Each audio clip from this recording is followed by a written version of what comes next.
ఆయనతో పాటు కొంతకాలం ప్రయాణం చేశాను. ఇవాళ కళ్ళు తెరుచుకున్నాయి, వాస్తవాలు తెలుస్తా ఉన్నాయి. వాళ్ళ తండ్రి గారు చీటీల పేరు చెప్పి చీటింగులు చేసినటువంటి రోజులు చెప్తా ఉన్నారు. ఈ పెద్ద మనిషి నిరుద్యోగులకు ఉద్యోగాలు ఇప్పిస్తామని, విదేశాలు పంపిస్తామని లక్షల రూపాయలు కొట్టేసి టోపీలు పెట్టినటువంటి రోజులు ఈవేళ నాకు గుర్తు చేస్తా ఉన్నారు చాలా మంది. ఎక్కడో దేవుడి ఆశ్రమంలో కొట్టుకొచ్చిన రూపాయల్ని ఇవాళ బయటకి దొరకకుండా ఉండడం కోసం గుళ్ళని కడతాడు. కానీ ఈ మనిషి పైకి చూపించేది గుళ్ళని కడుతూ గుళ్ళో లింగాన్ని కూడా మింగేసేటటువంటి రకం ఈ మనిషి. ఒక పక్కన మీ అందరికీ తెలుసు, ఏమీ లేని మనిషి, కనీసం రోజు గడవడం కూడా ఇబ్బందిగా ఉన్నటువంటి స్థాయి నుంచి అతి తక్కువ కాలంలో కోటీశ్వరుడు అయిపోయాడు. ఆ మ్యాజిక్ ఏంటో నిజంగా ఊరి మీద అభిమానం ఉన్న మనిషి అయితే మరి మాకు చెప్పకపోయినా మీ అందరికీ చెవుల్లో చెప్పచ్చు కదా. మీరు కూడా కోటీశ్వరులు అవ్వచ్చు కదా. మీరు కూడా ఆయనలాగా ఇక్కడ ఒక బిల్డింగ్, రాజమండ్రిలో బిల్డింగ్, పెద్ద పెద్ద బిల్డింగులు కట్టచ్చు కదా.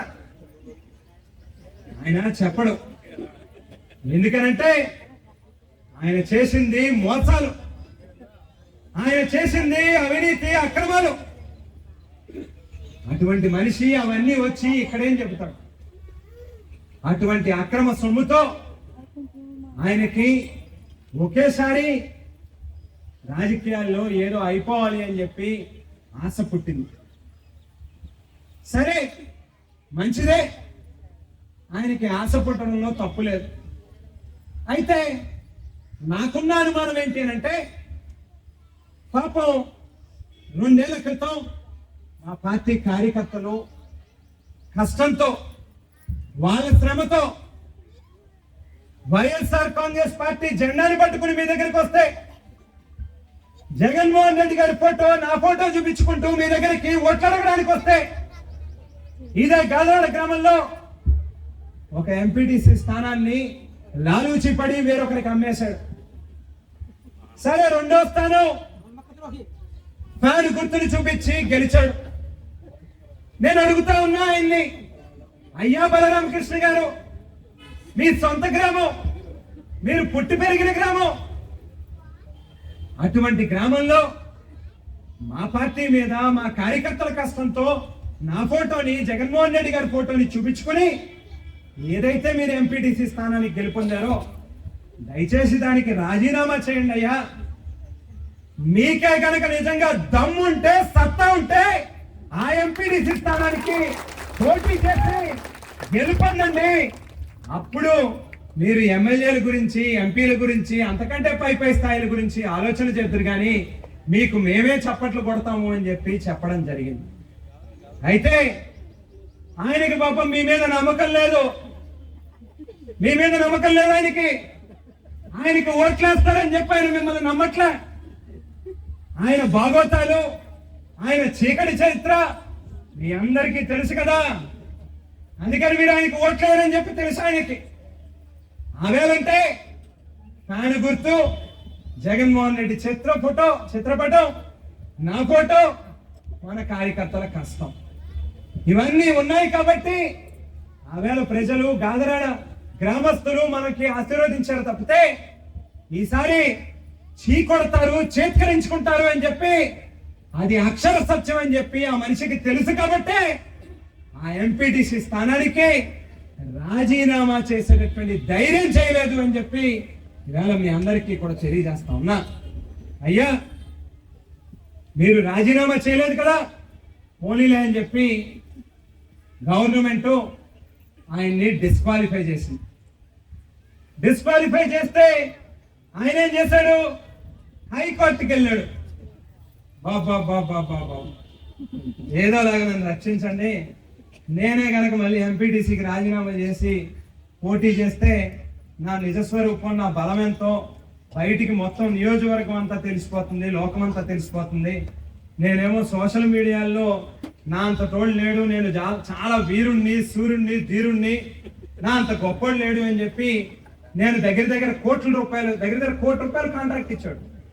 ₹1,00,00,000 కాంట్రాక్ట్ ఇచ్చి అదే పనిగా నా గురించి పొగిడించుకుంటాను. నేను ఈవేళ నేనే గనక రాజీనామా చేసి పోటీ చేస్తే నా బండారం బయటపడిపోద్ది అని చెప్పి, పర్లేదు కంగారు ఏమని, నా బండారం బయటపడిపోద్ది అని చెప్పి ఆ పెద్ద మనిషి ఆఖరికి హైకోర్టుకి వెళ్ళి స్టే తెచ్చుకున్నాడు. ఈవేళ అటువంటి వ్యక్తి రాజకీయాల్లో పెట్టుబడిగా 5 నిమిషాలు ముగిద్దాం రెడీగా. అటువంటి పెద్ద మనిషి ఆయన చూస్తే ఓ పెట్టుబడి కింద గ్రామానికి 4 ఎంచుకుని ఒక్కొక్కరికి 5,000 చొప్పున నియోజకవర్గం మొత్తం మీద 80 గ్రామాలు ఇంటూ 4 ఇంటూ 5,000 ఓ 15 నుంచి 16 లక్షల రూపాయలు పెట్టుబడిగా ఖర్చు పెట్టాడు.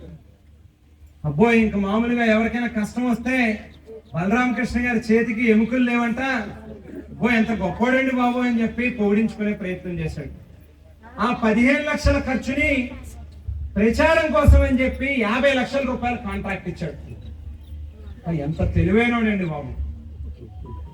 ఇటువంటి మనిషి ఎప్పుడైతే ఈ పవన్ కళ్యాణ్ గారి కుదురుండకుండా ఆ మేళా గురుదత్ ప్రసాద్ గారిని పీకేసి ఈయన్ని ఇన్ఛార్జిగా పెట్టాడు, అంతే సంగతి. ఎవరికి రూపాయి ఇవ్వడం మానేశాడు, మళ్ళీ ఎవరికి కూడా ₹1 కూడా జేబులో తీసే కార్యక్రమం చేయట్లా. సరే, అది అయిపోయింది. మా ఫౌండేషన్ పేరు మీద నిత్యం అనేక కార్యక్రమాలు చేస్తూ ఉంటాం. మెడికల్ క్యాంపులు నిర్వహించాం, మీ గ్రామంలో కూడా బ్లడ్ డొనేషన్ క్యాంపు నిర్వహించాం, బ్లడ్ బ్యాంకులు నడుపుతా ఉన్నాం, కోవిడ్లో ఇంటింటికి ఉచితంగా వైద్య సేవలు అందించాం, మెడిసిన్లు పంపించాం, ఉచితంగా అంబులెన్స్లు నడుపుతా ఉన్నాం, కైవల్య రథాలు నడుపుతా ఉన్నాం. ఇట్లా అనేక సేవా కార్యక్రమాలు నిర్వహిస్తూ ఉన్నాం. జనవరి 6వ తేదీ నాడు ఈ నియోజకవర్గంలో ఆకలితో అలమటిస్తున్నటువంటి వాళ్ళకి, కడుపు నిండకుండా బాధపడతా ఉన్నటువంటి వాళ్ళకి మనకు చేతనైనంత సాయం చేద్దాం. ఓ 4 మెతుకులు భోజనం పెడదాము అని చెప్పి అక్షయ సంజీవని అని చెప్పి, అక్షయ అమృతం అని చెప్పి ఒక కార్యక్రమానికి శ్రీకారం చుట్టాం. మనల్ని చూసి ఆయన కూడా వార్తలు పెట్టుకున్నాడు. సరిగ్గా 2వ రోజే నేను కూడా అని చెప్పి మొదలు పెట్టాడు, భోజనాలు పెడతానని. జనవరి 7వ తారీఖు 8వ తారీఖు ప్రారంభించాడు. జనవరి 26వ తేదీ పవన్ కళ్యాణ్ గారు మళ్ళీ తింగరోడు కుదురుండక ఏం చేశాడంటే RRR అని అనౌన్స్ చేశాడు. Republic day, Razole, Rajanagaram. ఇక అంతే, మన పని అయిపోయింది కదా అని చెప్పి పెట్టే ఆ భోజనాలు 20 రోజులు పెట్టి ఆ 21వ రోజు అది కూడా ముగిచ్చేశాడు. భోజనాలు కూడా పెట్టట్లే. ఇటువంటి మనిషి రాజకీయాల్లో ఉంటే రేపేం జరుగుతుందో మీరే ఆలోచించండి అని చెప్పి మిమ్మల్ని అందరినీ కూడా కోరుతా ఉన్నా. దయచేసి విజ్ఞతతో రాబోయే ఎన్నికల్లో మీ ఆలోచన చేయండి.